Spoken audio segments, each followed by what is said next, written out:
Bakit patuloy na may epekto si Rodrigo Duterte sa politika ng Pilipinas? Suriyan natin ang kontrobersya.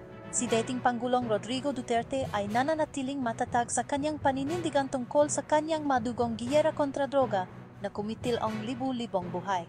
Sa kabilang pagsusuri mula sa International Criminal Court, ICC, para sa MJ posibleng krimen laban sa sangkatauhan, iginit ni Duterte na ang kanyang mga aksyon ay makatwiran para sa pambansang seguridad. Sa kanyang panunungkulan, sinimulan niya ang kontrobersyal na kampanyang ito at umatras pa ang Pilipinas mula sa ICC noong 2019 upang umiwas sa investigasyon. Ngayon, ipinagpapatuloy ang kanyang kahalili si Pangulong Ferdinand Marcos Jr. Ang giyera kontra droga na may higit na pokus sa pagpigil at rehabilitasyon. Gayunpaman, tumanggi rin si Marcos Jr. na makipagtulungan sa ICC na nagpoprotekta kay Duterte mula sa posibleng pag-usig. Sa kabila ang pandaigdigang presyon at batikos, nananatiling matatag si Duterte.